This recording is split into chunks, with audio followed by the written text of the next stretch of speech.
Hi there, it's Donna Korchinski with another Facebook Live. It's a Tuesday, and it is a special Tuesday. It's the middle of Stampede in Calgary, and Stampede is always the social highlight of the year in Calgary, so I hope you're enjoying yourself. Today I'm going to talk about the placebo effect. Placebo, you say, what is that? Well, I am going to read one definition.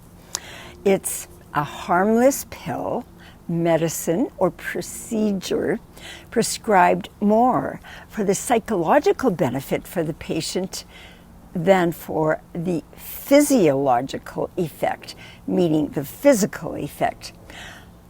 In other words, it has no healing value. Now, I will give you an example of the placebo effect. Say, for example, if a company wishes to test a new drug, test its effectiveness. So what it will do, it will conduct a trial. And these are usually a big deal. Sometimes they get thousands of people signed up for the trial. And what they do, they will give a half of the participants in that trial the real drug. And the other half, they will give a placebo, sometimes, could be even a sugar pill. And that way, they judge, they ask, they find out what the effects are. And they talk to people, they interview them, they test them. Well, sometimes that doesn't always work, because sometimes people taking the placebo actually get relief from their symptoms, or they feel the side effects, like, say, for example, if they're told they could have side effects like nausea, they could get sleepy, something like that. And people will say, oh yeah, I really felt sleepy, and oh my gosh, I was throwing up, I was nauseous, but I feel better. And they're on the placebo, and that does happen.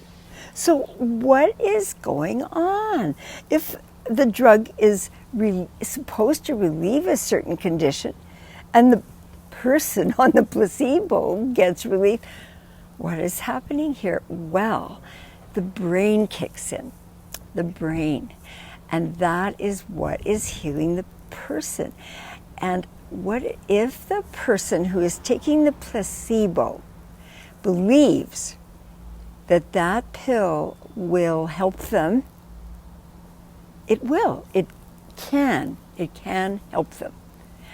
So what the key word here is belief. If the person believes, it will heal. But it's all in the brain. It's in the brain.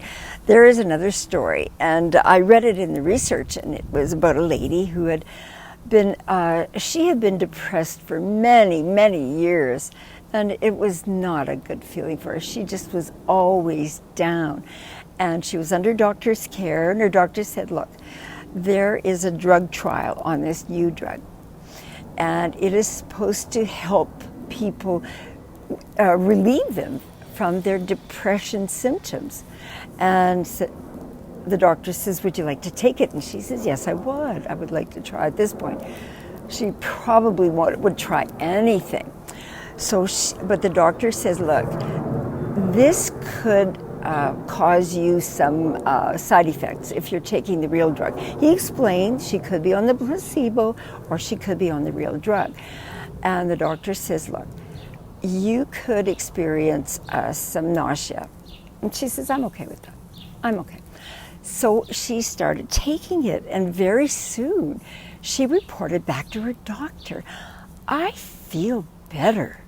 But you know, I really feel nauseous. I really am nauseous. I feel better though.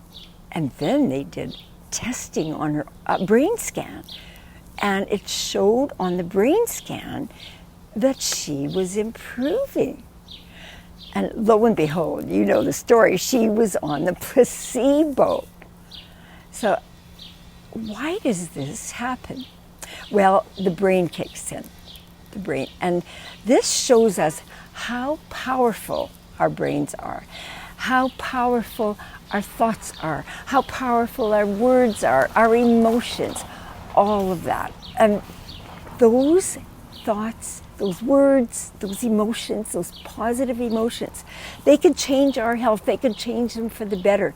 Now, the opposite can happen as well. It can also make us worse.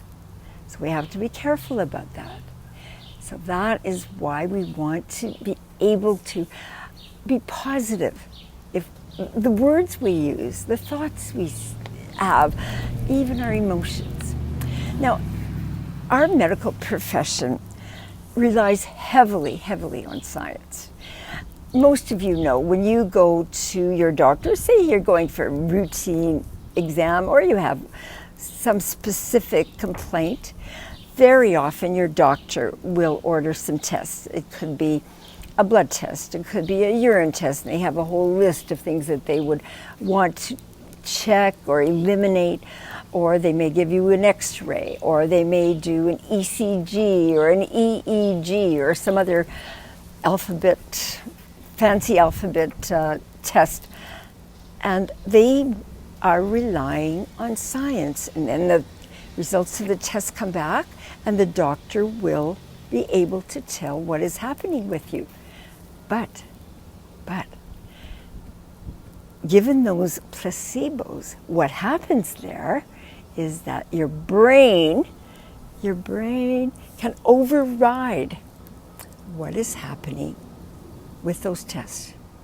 No matter how dire, how serious the results are from the test, your brain can override that. And that is what I'm talking about. So you can create your own health. You can create your own miracle using your brain, using your whole body, using your cells, using your words, your thoughts, your emotions. You can override that. And that is what this course, Wired to Heal, is all about.